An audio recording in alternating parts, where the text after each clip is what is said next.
हरियाणा के फरीदाबाद में एक 23 साल की लड़की से साइबर ठगी का एक बहुत ही हैरान कर देने वाला मामला सामने आया है।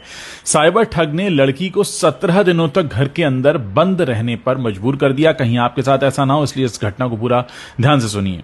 इसे डिजिटल अरेस्ट का नाम भी दिया जा रहा है। इस दौरान ठगों ने लड़की से 2.5 लाख रुपए भी हड़प लिए। पीड़िता ने बताया कि घटना की शुरुआत 12 अक्टूबर को हुई, जब लखनऊ से उसके पास एक कॉल आया। इसके बाद वो ठगों के झांसे में ऐसा फंसी कि खुद के घर में ही कैद होकर रह गई। आपको बता दें कि साइबर ठगी का शिकार हुई लड़की का नाम अनन्या है, फरीदाबाद की रहने वाली है। एक इंटरव्यू में अनन्या ने बताया कि सब कुछ ठीक चल रहा था। इस बीच 12 अक्टूबर को उसके पास एक कॉल आया। कॉल करने वाले ने कहा कि वो लखनऊ कस्टम ऑफिस से बोल रहा है और आपके आधार कार्ड के जरिए एक पार्सल कंबोडिया भेजा जा रहा है। इसमें कुछ पासपोर्ट हैं और एटीएम कार्ड भी हैं। खुद को कस्टम ऑफिस का बताने वाले शख्स ने अनन्या से आगे कहा कि वो 5:30 बजे से पहले इसको लेकर लखनऊ पुलिस में एफआईआर दर्ज करवा ले, नहीं तो उसे कोर्ट में पेश होना होगा। ये सुनकर अनन्या थोड़ी घबरा गई। वो अपनी मां को बताने के लिए जा ही रही थी कि सामने वाले ने कॉल को कथित पुलिस अधिकारी से कनेक्ट कर दिया। इस पर अनन्या उससे बात करने लगी। अब अनन्या बताती है कि जब मैंने उस कथित पुलिस अधिकारी से बात की तो उसने कहा कि एफआईआर के लिए मुझे वीडियो कॉल पर आना होगा, क्योंकि डिजिटल एफआईआर कैमरे पर ही होती है।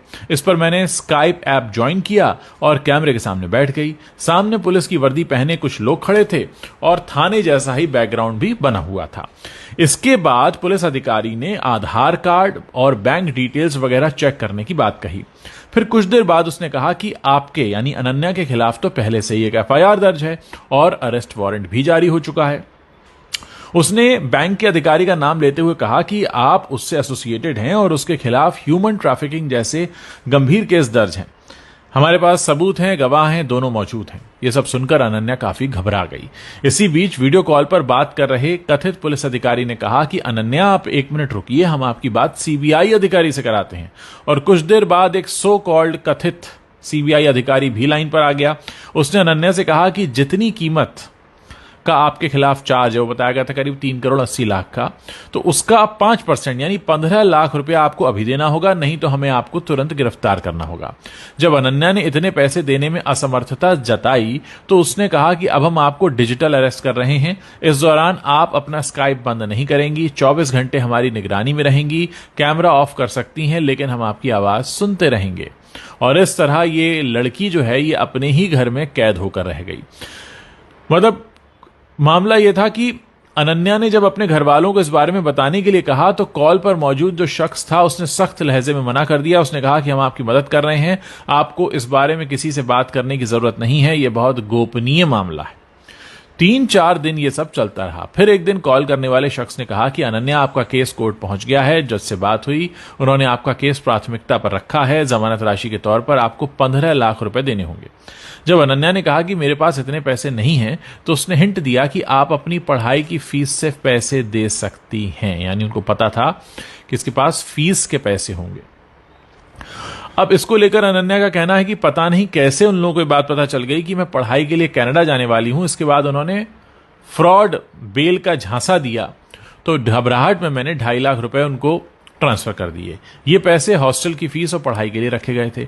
बाद में जब और प्रेशर आया तो ये कहा गया कि अपने पापा के क्रेडिट कार्ड से पैसे भेजो, दोस्तों से मांगो, कहीं और से भेजो, लेकिन मैं टालम टोल करके किसी तरह उनकी बात काटती रही।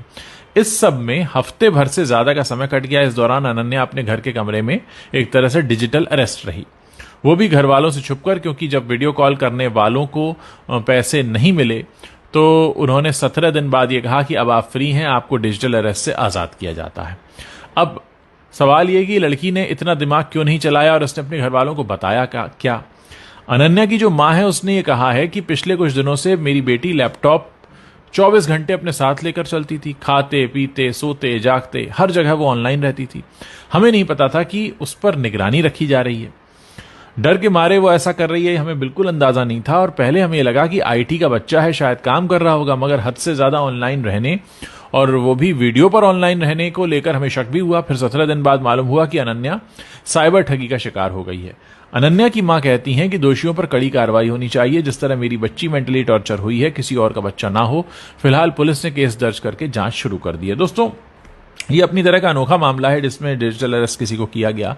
मैं चाहता हूं कि इस वीडियो को आप ज्यादा से ज्यादा लोगों के साथ शेयर करें ताकि ज्यादा से ज्यादा लोगों के पास ये सूचना पहुंचे और ये लोग जो इतने शातिर हैं किसी और के साथ इस खतरनाक काम को अंजाम ना दे पाएं। जितना ज्यादा हो सकता है इस वीडियो को शेयर कीजिए। व्हाट्सएप पर शेयर कर सकते हैं, फेसबुक पर शेयर कर सकते हैं, टेलीग्राम पर शेयर कर सकते हैं, अपने दोस्तों के ग्रुप्स में भेज सकते हैं। लोगों को बताइए कि ये सब भी चल रहा है।